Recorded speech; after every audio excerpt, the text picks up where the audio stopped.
사랑의 샘 평화의 소리 KCR 뉴질랜드 뉴스입니다. 녹색당은 지금이 코비드19 제한을 완화할 때가 아니라고 말했습니다. 뉴질랜드의 신호등 설정이 밤새 주황색으로 변경돼 실내 모임에 대한 제한이 사라졌고 자리에 앉고 거리를 유지해야 할 필요성이 사라졌습니다.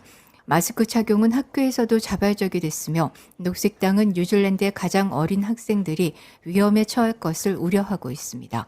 녹색당의 공동대표인 마라마 데이비스는 AM과의 인터뷰에서 조기 제한 완화는 노인과 어린이, 마오리, 파시피카뿐만 아니라 면역 저하 및 장애인에게도 영향을 미칠 것이라고 말했습니다. 저명한 전염병 학자인 마이클 베이커는 뉴질랜드가 주황색 신호등으로 바뀌더라도 주말에도 학교에서는 마스크를 의무적으로 유지해야 한다고 말했습니다. 지난 수요일 교육부 장관이자 코비드19 대응 장관인 크리스 힙킨스는 학교에서 마스크 착용을 시행하기가 너무 어렵다고 말했습니다.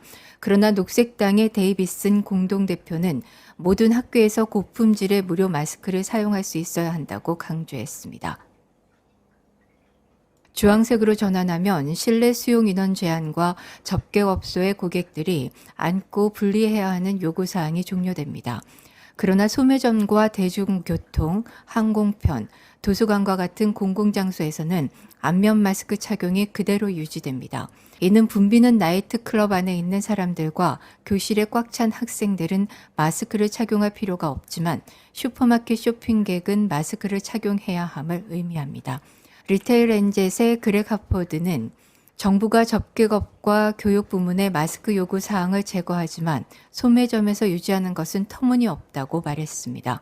하포드의 발언은 소규모 비즈니스들에 대한 최근 MYOB 설문조사에서 3분의 2 이상이 내년도에 경기 침체를 예상하고 60%가 노동당의 불만을 표명한 것으로 나타나는 가운데 나왔습니다.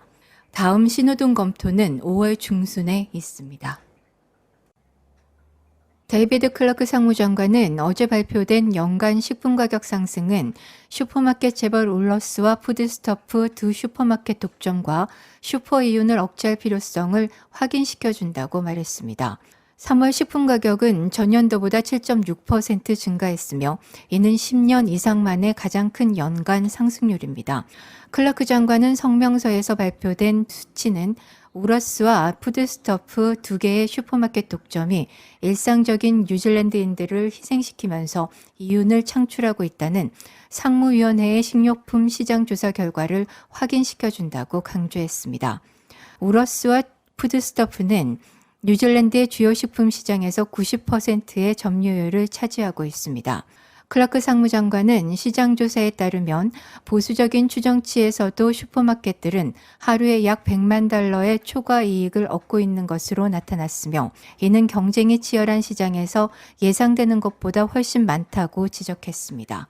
12%가 넘는 주요 슈퍼마켓들의 평균 수익률은 5.5%의 뉴질랜드 식료품 소매업체의 정상 수익률의 2배 이상입니다. 정부는 다음 달에 상무위원회 슈퍼마켓 부문 보고서 권고안에 대한 대응을 발표할 예정입니다. 식품 가격 연간 상승률이 10년 만에 최고에 달했습니다. 뉴질랜드 통계청 소비자 물가 매니저 카트리나 듀베리는 과일 및 야채 가격이 18% 상승했으며 토마토와 브로콜리, 양상추, 양배추와 같은 야채의 평균 가격이 2020년과 21년 3월에 비해 현저하게 높아졌다고 말했습니다. 표준 우유 2리터 병과 순한 치즈 1kg 블록과 같은 유제품 가격도 인상됐습니다. 뉴질랜드 통계청 수치에 따르면 육류와 가금류 및 생선 가격은 8.7%, 식품 가격은 6.7% 상승했습니다. 식당 식사와 즉석식품 가격은 5.1%, 무알콜 음료는 2.7% 올랐습니다. 식품 비용의 증가는 부분적으로 2010년 12.5%에서 15%로 인상된 GDP에 영향을 받은 2011년 7월로 끝난 해 가격이 7.9% 상승한 이후 가장 컸습니다.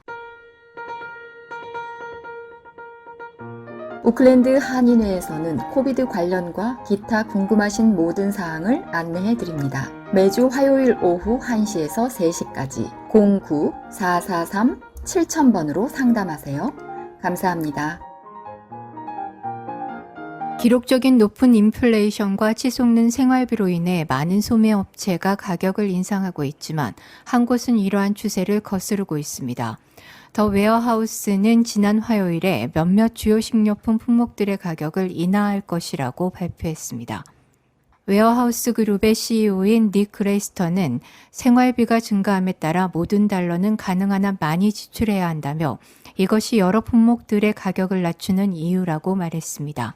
이제부터는 더 웨어하우스 매장에서는 2리터 우유병은 3달러, 타라루아 버터 500g은 4달러, 세니타리움 위트빅스 1.2kg은 5달러입니다. 그레이스톤 CEO는 뉴질랜드에서 구할 수 있는 가장 저렴한 1일 가격이며 앞으로 몇 달 동안 더 많은 하락이 예상될 것이라고 말했습니다. 뉴질랜드 중앙은행이 지난해 하반기 이후 네 번째 기준금리 인상을 단행했습니다. 중앙은행은 어제 오후 발표를 통해 기준금리 1.5%로 0.5%포인트 올린다고 밝혔습니다. 기준금리는 코로나19 대유행 기간 중 줄곧 기록적으로 낮은 0.25%를 유지해 왔으나 중앙은행은 지난해 10월부터 기준금리를 인상하기 시작해 연속해서 네 번째 올렸습니다. 중앙은행은 현재 5.9%로 30년 내 최고치를 기록하고 있는 인플레이션이 앞으로도 더 오를 것으로 예상됨에 따라 금리 인상을 결정할 것으로 알려졌습니다. 게다가 집값이 떨어지고 있고 노동시장의 공급이 원활하지 못한 점도 이런 결정에 중요한 역할을 한 것으로 알려졌습니다. 중앙은행의 기준금리 인상으로 시중은행들의 모기지 금리도 덩달아 오를 것으로 예상되고 있습니다. 부동산 정보 분석 기업 코어로직의 켈빈 데이비슨 수석 부동산 이코노미스트는 기준금리 0.5%포인트 인상은 현재 4에서 5%대에 있는 1년이나 2년 고정 모기지 금리를 5에서 6%까지 끌어올릴 것으로 보인다고 말했습니다. 유럽과 북미 전역에 걸쳐 있는 30개국의 나토 군사동맹은 뉴질랜드와 호주가 증가하는 중국의 영향력에 맞서 싸울 수 있도록 강화하고 지원하기로 합의했습니다. 옌스 스톨스베르그 나토 사무총장은 지난 목요일 나토 외무장관 고위급 회담 후 연설에서 나토 동맹이 아시아 태평양 지역의 파트너들과 협력을 강화하기로 합의했다고 밝혔습니다. 뉴질랜드는 나토의 회원국은 아니지만 나토 주도의 방위작전에 기여하는 전 세계의 파트너라고 불리는 몇 안 되는 국가 중 하나입니다. 스톨텐베르그 사무총장은 나토가 호주와 일본, 뉴질랜드, 한국과 같은 아시아 태평양 파트너들에게 사이버와 신기술 및 허위정보 대응 분야에서 실제적이고 정치적인 협력을 제공할 것이라고 발표했습니다. 오늘의 환율 정보입니다. 뉴질랜드 달러화 대비 원화 기준 환율은 830원 92전, 한국에서 보낼 때 839원 22전, 한국에서 받을 때 822원 62전입니다.